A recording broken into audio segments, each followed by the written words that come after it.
The room went dead silent. My mother-in-law said, "This baby can't be our blood," I whispered under my breath, more to myself than anyone else. But the words had already pierced through the still air, floating there like venom. Everyone froze. Her voice, sharp and deliberate, had sliced through the sterile hum of the hospital room. I was still in bed, cradling my newborn daughter against my chest, her tiny body warm, Pink breathing softly, the miracle I had carried and bled for. But none of that mattered to Evelyn, my mother-in-law, who stood at the foot of the bed, arms crossed, eyes narrowed like a vulture, sizing up roadkill. "She's too pale," Evelyn muttered, not even bothering to lower her voice. "And those eyes, that's not a Ross baby." My husband, Daniel, blinked like he'd just been slapped. "Mom, what are you even saying?" But she wasn't done. She turned to face him fully, voice rising. "I'm saying she doesn't look like you. Or us. She can't be your child." Gasps from the nurses. An awkward shuffle from Daniel's sister in the corner. Even the flowers on the side table seemed to recoil. I didn't argue. I didn't raise my voice. I just smiled, because I knew something they didn't. Right then, as if on cue, the door opened, and in walked Dr. Harris, the attending physician, clipboard in hand, face unreadable. He looked between us. The tension in the room thickened. "Actually," he said, glancing briefly at the test results, "there's something you all need to know." And suddenly, every eye was on him. But before I tell you what the doctor said, let me tell you why I was ready for this moment, why I smiled even when accused of betrayal, why this baby is more mine than anyone in that room could ever understand. I wasn't always this calm. There was a time I would have shattered under that kind of humiliation, a time when just the idea of being doubted, especially as a mother, would have left me sobbing into my pillow for days. My name is Nora Evans, and for most of my adult life, I've been made to feel less than enough, less than worthy, less than they're kind of perfect. I was 26 when I met Daniel Ross, heir to the Ross family law firm, dimpled smile, perfectly tailored suits, and the kind of confidence that made you believe in things again. We met at a legal aid fundraiser I was waitressing at because, unlike him, I didn't come from money. I was hustling between night classes and morning shifts, pouring wine for people who would never remember my name. But he remembered mine. He told me I had kind eyes, that I laughed like I didn't care who was watching, that he liked women who weren't afraid to be real. And I believed him. For a while, it was perfect. We were the odd match, rich boy, working class girl, but it worked. He took me to places I'd never been, introduced me to friends I'd never imagined having, and eventually to Evelyn. That woman looked me up and down, like I was a stain she couldn't scrub out of the family linen. "I'm sure you're lovely," she said that first night, with a smile that didn't reach her eyes. But Daniel tends to get carried away with projects. I laughed awkwardly. She didn't, but Daniel defended me. He said love was love. He told me not to worry, that she'd come around, that his mother's bark was worse than her bite. Except Evelyn didn't bark. She whispered. She plotted. She played polite to my face and poisoned behind my back. "She's not like us," she told Daniel once. And I only knew because I overheard her on the phone. But love is stubborn, and I was in love. We got married in a courthouse with no reception because Evelyn said the family wasn't ready for a spectacle. I didn't push. I thought love was enough. For a time, it was, until I got pregnant. And that's when everything cracked open. At first, Daniel was thrilled. He kissed my belly every morning. He talked to it like she could hear. He painted the nursery walls himself, even though he had never held a brush in his life. But Evelyn, oh, she was furious. You think now is the right time? She scolded him like he was a teenager. You're barely partner. Your reputation will suffer if people think you're playing house with my wife. Daniel had shot back. She is my family. But her words planted seeds, subtle doubts, quiet tensions. He started working longer hours, missing prenatal appointments, avoiding conversations about baby names. And when I asked why, he'd sigh and say things like, "Mom's just concerned," or "Let's not fight right now." Then came the rumors, little whispers I heard through mutual friends, that Evelyn had spoken to a private investigator, that she suspected I was lying about something, that maybe the baby wasn't even Daniel's. The cruel irony, I had never once looked at another man. But Daniel had. One night, 2 months before my due date, I saw a message on his phone. Just a name, Cleo. No last name. But the photo was enough. Blonde, tall, older than me. The kind of woman Evelyn would approve of. The message? I miss your hands. I didn't scream. I didn't cry. I just walked out. And I didn't come back, not until the day I gave birth. That day, I walked into the hospital alone. No family, no husband, no mother-in-law. I delivered my daughter, in the quiet hum of fluorescent lights, a nurse holding my hand and whispering, "You're not alone. You're stronger than you think." When she was placed in my arms for the first time, everything shifted. Her eyes met mine, and I swore she knew me already. Her name was Lena, short for Evelina, not after Evelyn, but after my grandmother, a seamstress who raised 5 kids alone after the war. Lena was mine, entirely mine. But Daniel came the next day, and so did Evelyn. They stood at the doorway, unsure if they were even welcome. But I let them in, not because I owed them anything, but because I was ready. "She's beautiful," Daniel said cautiously as he sat beside me. Evelyn didn't comment on Lena. She just stared. Then, quietly, she murmured, "This baby can't be our blood." Daniel whipped around. "What?" "She doesn't look like you," Evelyn said firmly. "Something's not right. I want a paternity test." And just like that, my postpartum peace shattered. But I had expected this. In fact, I had prepared for it. 2 weeks earlier, before the birth, I had requested something quietly through my doctor, a genetic test, just in case this moment came. And I made sure it would be ready for the day they showed up. So when Evelyn accused me, when Daniel looked between us, uncertain and ashamed, I simply smiled. And then Dr. Harris walked in, clipboard in hand, eyes calm but serious.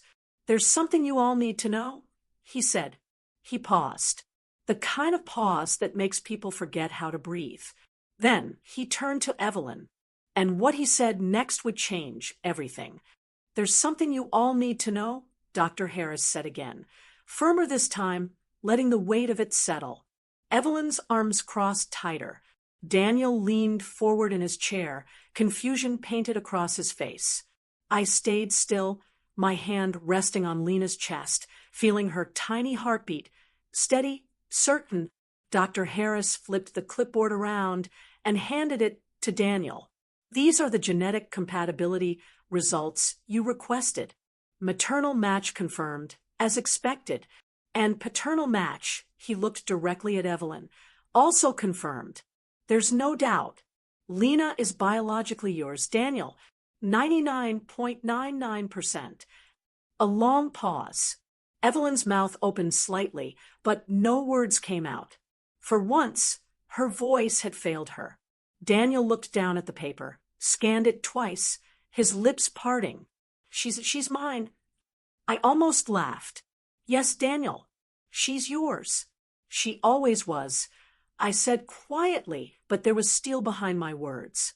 I looked Evelyn in the eye, not to provoke, but to show her what grace under fire looks like.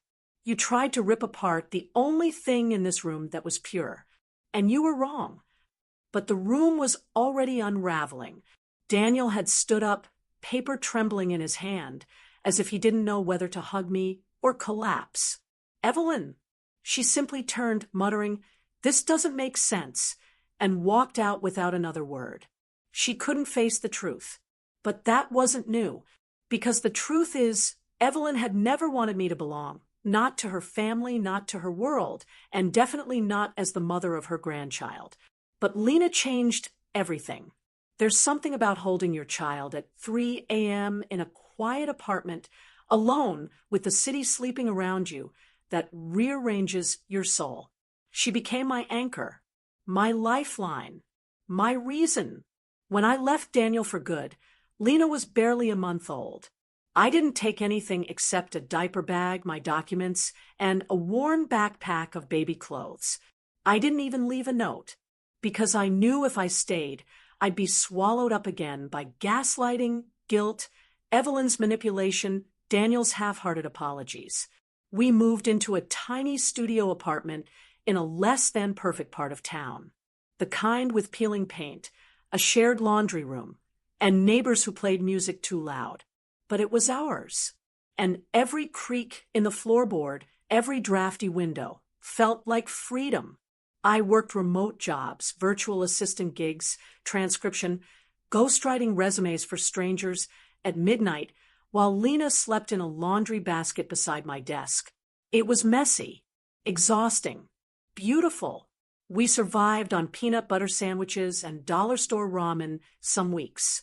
I had to beg my landlord once to give me a 3-day extension after Lena came down with a fever, and I spent our grocery money on Tylenol and formula. But I never gave up. The first time Lena smiled at me, really smiled, I was folding laundry. I wasn't doing anything special. I wasn't singing or playing peekaboo. I was just being there. And that smile, it felt like a sunrise I didn't know I'd been waiting for.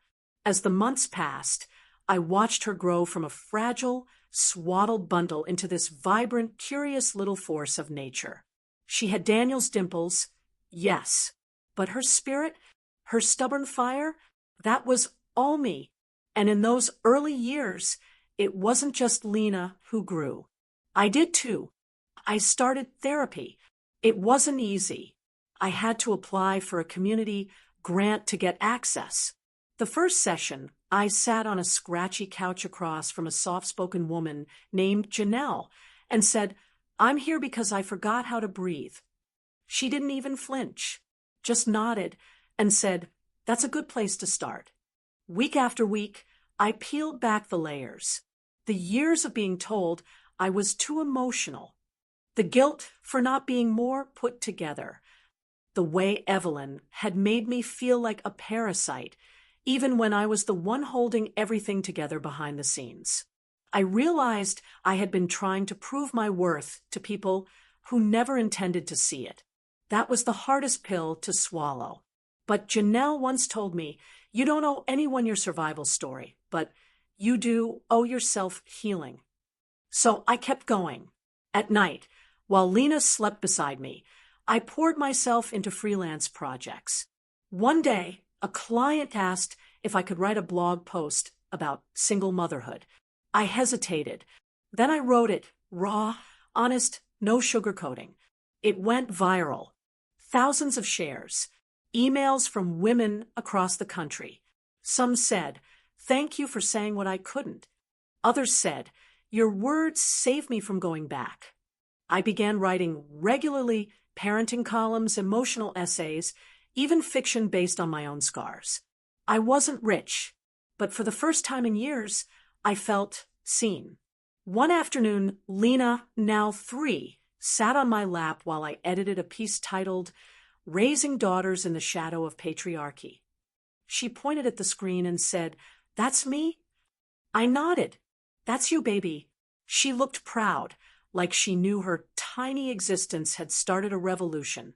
And honestly, it had. I never heard much from Daniel after I left.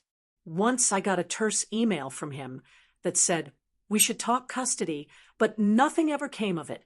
Evelyn, predictably, disappeared into whatever elite social bubble she thrived in, too embarrassed to admit she'd falsely accused her own grandchild of being a stranger.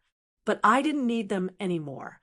We had our rhythm, Lena and I, weekends at the park, grocery store, scavenger hunts, story time under blanket forts made from sofa cushions, and willpower.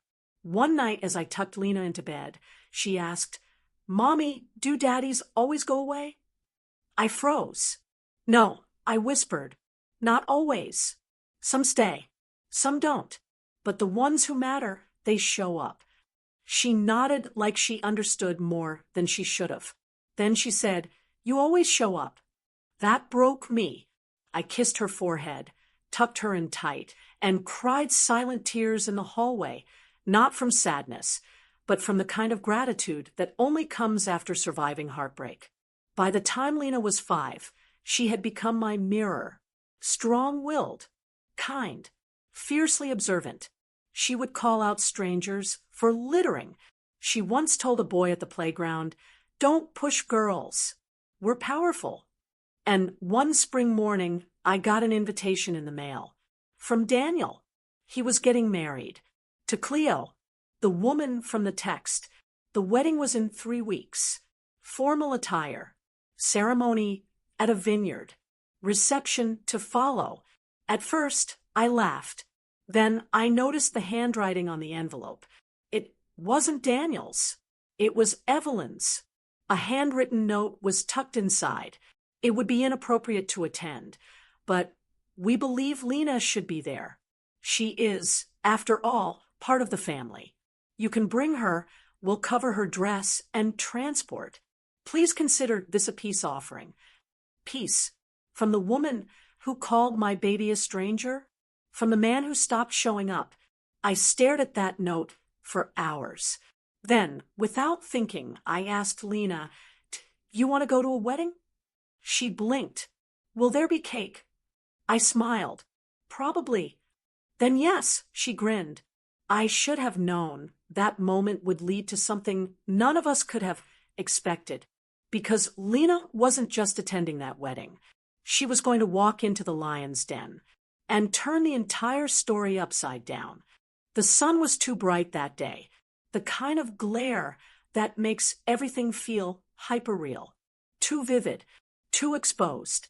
Lena held my hand tightly as we stepped onto the neatly manicured lawn of the vineyard, her little white dress rustling with every step.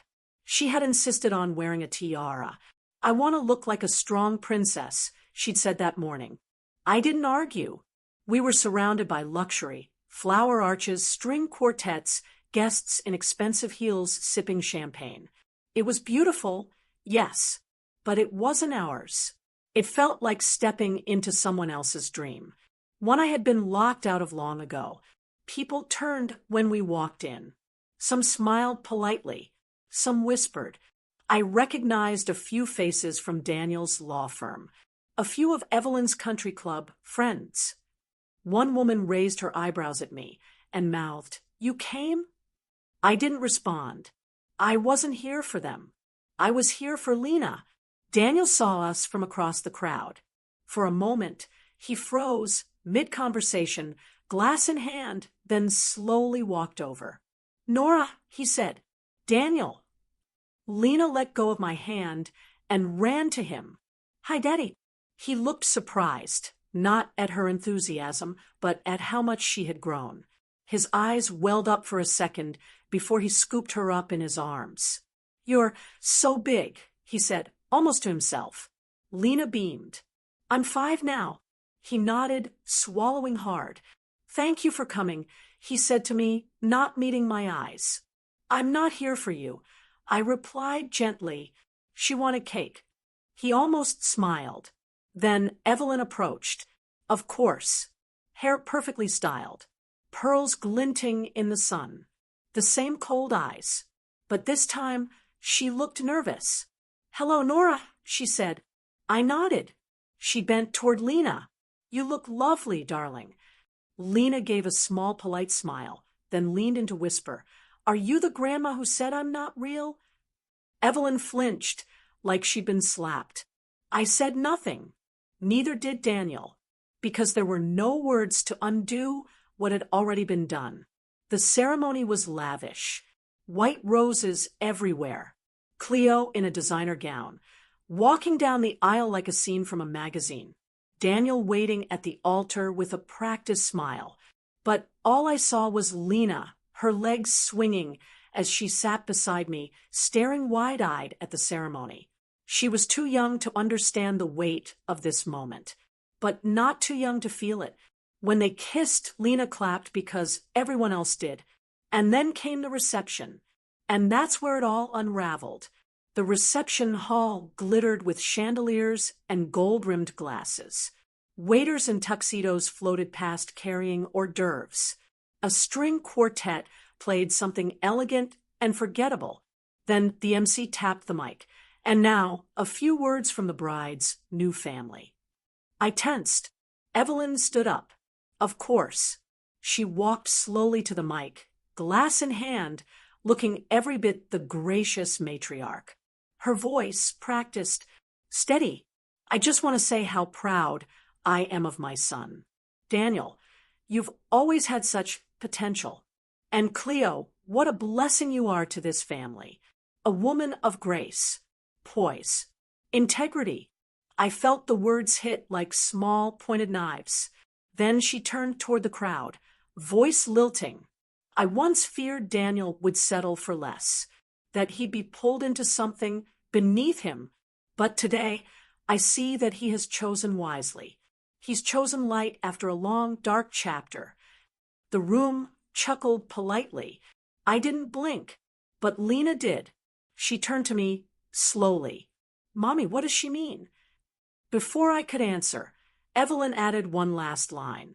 And I just want to say, as someone who's seen Daniel through mistakes and misjudgments, I'm glad we've moved on. I'm glad this family now has a future, a real one. That was it. That was her dig. In public, to my face. I expected to feel shame, but I didn't. Because before I could even respond, before I could even breathe, Lena stood up on her chair, raised both hands, and shouted, "That's a lie." The room fell silent. All heads turned toward the tiny girl with the tiara, who was now trembling with anger. Evelyn blinked. "Excuse me?" Lena stepped down from her chair, marched to the center of the dance floor, and shouted louder, "You're lying! My mommy is not a mistake. And I am real." Gasps. The quartet stopped playing. Cleo stood frozen beside Daniel, who looked like the floor had vanished beneath him. Lena pointed directly at Evelyn. "You said I wasn't your blood. You said I didn't belong. But I do." She turned to the guests. "I'm Lena. I'm 5. And I remember everything. I remember when you came to the hospital and made my mommy cry." She looked back at me, eyes wet but steady. "My mommy is the strongest person I know. She reads me stories and packs my lunch and never forgets to kiss me goodnight. She never made me feel like I didn't belong. You did." Evelyn's hand trembled. Daniel looked like he was about to speak, but Lena cut him off. "And you, Daddy, you said you'd come visit, but you didn't. You missed my birthday. You missed 3 birthdays." People began whispering. Someone at a table near us muttered, "Jesus." I wanted to run to her, to pick her up, to protect her from the fallout, but I didn't, because she was standing in her truth, raw, brave, unrehearsed, the kind of honesty adults spend a lifetime trying to find. And then Lena delivered the final blow. "My mommy doesn't lie. She doesn't hide. And she didn't come here to ruin anything. But you're ruining it now. All of you. And I'm tired of pretending I'm okay with it." She looked at Evelyn again. "You're my grandma, but you didn't act like it." Then she looked at Daniel. "And you're my dad, but you didn't act like it either." Silence. Complete, unmovable silence. Cleo slowly stepped back, her eyes flicking between Evelyn and Daniel with dawning horror. I rose from my seat and walked toward my daughter. When I reached her, she was shaking. I knelt and whispered, "I'm here. You did good. I'm so proud of you." She burst into tears and buried her face in my neck. I stood, holding her, and walked out. No applause, no drama, just the sound of truth ringing in every corner of that room.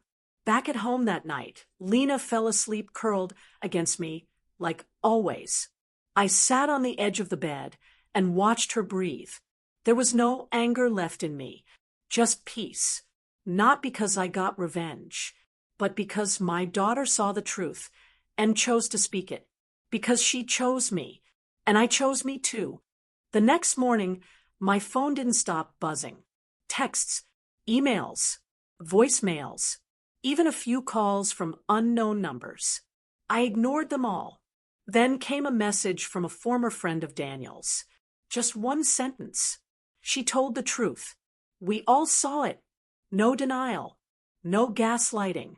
Just confirmation Lena had been heard.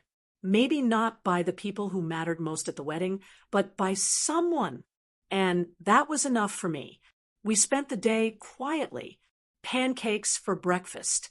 Cartoons on low volume. Lena danced around the apartment wearing her little tiara like nothing happened. Kids are like that. They feel everything. Then they heal faster than adults ever do. But me, I sat at the kitchen table, sipping cold coffee, staring at my inbox, because something unexpected had happened. The videographer from the wedding, some young guy Evelyn had hired who apparently hadn't signed an airtight NDA, had uploaded a short clip to TikTok. The moment Lena stood up and called out her grandmother. No names, no faces shown, just the back of a child with a tiara, facing a wedding crowd. Voice clear, full of righteous fury. It had gone viral. Millions of views. Tens of thousands of comments. That little girl is braver than most adults. Someone give her a crown. This generation is not here to play nice. She said what needed to be said. I should have felt overwhelmed. But instead, I smiled. Because the world had finally seen my daughter. Really seen her. The way I always had. Later that week, a package arrived on our doorstep. No return address. Inside was a small velvet box and a note. The handwriting was unmistakable. Nora, I don't know how to apologize for what I've done. You were always enough. I just couldn't see it, and I'm sorry that my blindness hurt my granddaughter. Please give this to Lena. It belonged to my mother. Evelyn. I stared at it for a long time. The box contained a gold locket, old and delicate, with a single photo tucked inside, a woman who looked like Evelyn, holding a baby. It didn't fix anything, but it said enough. Daniel called that evening. I let it ring 3 times before answering. His voice was low. I deserved that. Yes, I said. Silence. I'm sorry. I know. Another pause. Is she okay?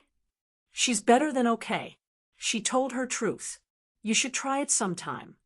He laughed softly, not from humor, but shame. Do I still get to know her? He asked. That's not up to me anymore. I said, it's up to her. He exhaled. Fair. I ended the call without goodbye, because sometimes there are no perfect endings, just necessary ones. Weeks passed, and something began to shift. The viral video gave way to news outlets requesting interviews. I declined them all until one journalist, a mother herself, reached out with a handwritten letter. She said, what your daughter did isn't just brave. It's generational healing in motion. Please let her story help others. So I agreed, under conditions. No names.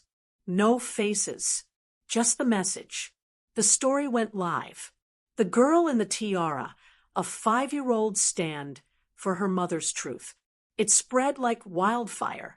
Emails flooded in from single mothers, daughters, even grandmothers who had regrets of their own. Some cried. Some shared their own stories of erasure, gaslighting, and long overdue redemption. And that's when I realized maybe our pain wasn't meant to stay private. Maybe what nearly broke us was also what would build something bigger. I started a blog. At first, it was just a space to document Lena's milestones, her drawings, her questions about the stars, her silly knock-knock jokes. But soon, I began writing essays again. Longer, deeper ones. About motherhood, betrayal, class divides, how hard it is to raise a child with no safety net. People read them. People shared them. And then someone reached out with a proposal. An editor from a small indie press. She had followed the blog for months. "We want to publish your story," she said. "Raw, real, just as you lived it." I didn't say yes right away, but one night, as Lena slept soundly beside me, I sat at my desk, opened a blank document, and typed the first sentence. My mother-in-law said, "This baby can't be our blood." That book changed my life. It didn't make me rich, but it did something more valuable. It gave me voice, ownership, power. With the royalties, I started a nonprofit, the Tiara Project, focused on storytelling workshops for women and children recovering from emotional abuse and family trauma. Our motto: your voice is not too loud. It's just been unheard. The first event we held had 12 attendees. The second, 60. By the end of the year, we were in 5 cities, all because a little girl stood up in a room full of adults and refused to be silent. And what about Lena?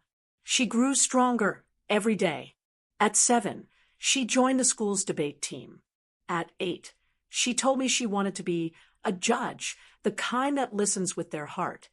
At 9, she came home with a drawing of a house labeled "Me and Mommy's Castle." It had 2 crowns on the front door.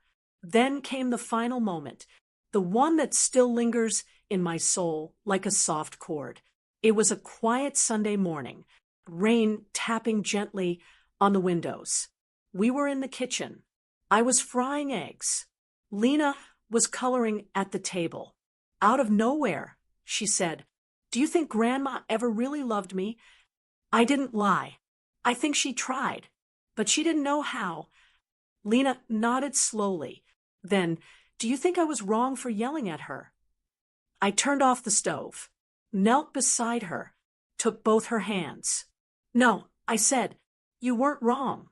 You were honest and brave and kind, even when others weren't." She leaned her forehead against mine.